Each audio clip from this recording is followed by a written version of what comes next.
Right, the co-founder of Solar D Skincare, the biggest change in SPF technology in 50 years. Our next guest, of course, Solar D, developing and patenting the first vitamin D SPF technology that lets through the UVB light we use to make vitamin D to help boost our immune system and protect us against the virus.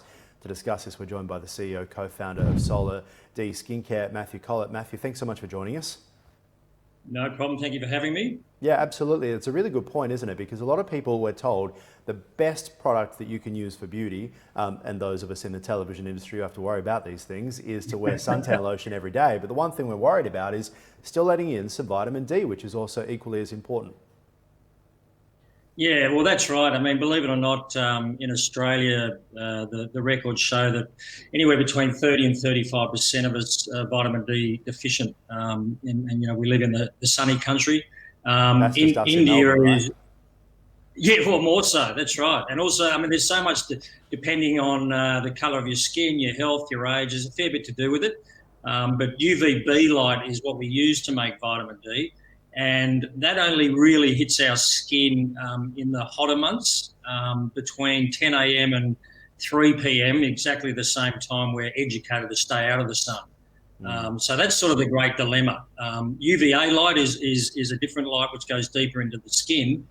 We get that all year round, but it's the UVB light which we only get in the summer, hotter parts of the day as we use to make vitamin D. So who's your target market here? I'd imagine a lot of it would be young people who, of course, are getting out and wanting to get that tan because it's cool to be tanned, particularly in summer. We get about 3 days a year at the moment here in Melbourne to get that up, and a lot of people just aren't going to chuck on. They're going to put on the oil as opposed to the suntan lotion when they're out sunbaking because they want to give them that boost. Is your product for these people? The target market for us, look, we launched this 2 years ago, so it was a bit of a blind launch. But the main target market for us is the mothers.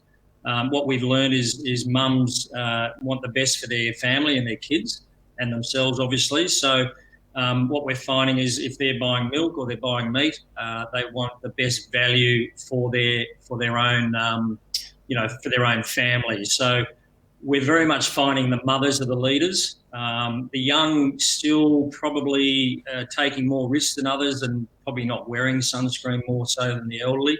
And also, the aged and the ill who are lacking vitamin D and struggle to produce vitamin D. So they're the other group. Yeah, very much so. And of course, vitamin D, according to the studies, actually shows it can assist our immune system to fight COVID-19. There's been a lot of talk about how people in countries that are warmer haven't had as many situations with COVID-19, as many cases. You think of Los Angeles compared to freezing New York this time of year. You think of Australia compared to the Northern Hemisphere, what we're seeing at the moment. What do you think about that?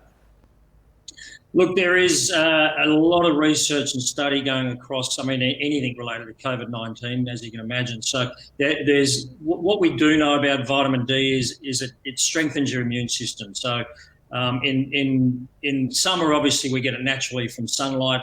In winter, we struggle to produce it, so supplements come into play. What we do know is the more vitamin D you have in your body, which is produced naturally, the stronger your immune system, and therefore you can fight off respiratory diseases, flus, colds. Now they're actually making that link to COVID-19. So there is some research coming out, and obviously it's all new, but there's a lot of support around vitamin D being able to help our immune system fight COVID-19. Yeah, it's funny the things we're learning during all this. Ventilators were apparently all the rage. Now we're finding out that more than 80% of the people who are on ventilators in New York have actually died, and they think that ventilators might actually be a bad thing, not a good thing to try and cope and treat people. Talk to us about your product in terms of distribution that you currently have. How can people get involved? Yeah, so Australia, we launched, like I said, we launched a couple of years ago. So we're through Woolworths and Chemist Warehouse, a couple of independent pharmacy chains. The business model for us is our global expansion.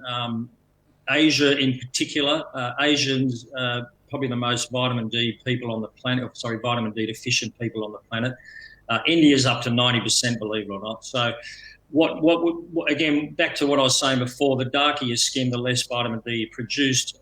The Asian culture is very much about trying to be as white as possible, and that's for several reasons. But without going into detail. So they are very vitamin D deficient. So our technology is expanding into China, India, Philippines, Japan, South Korea at the moment.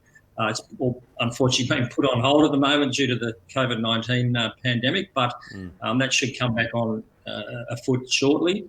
What our business model is not just distribution of our own brand, it's actually licensing and private labels. So all the opportunities in Asia except China are dealing with large pharmaceuticals using our technology and their brand. Well, Matthew, congratulations on what you're doing. Sounds fantastic. I will definitely be a customer, of course. Appreciate your time today. Thank you very much.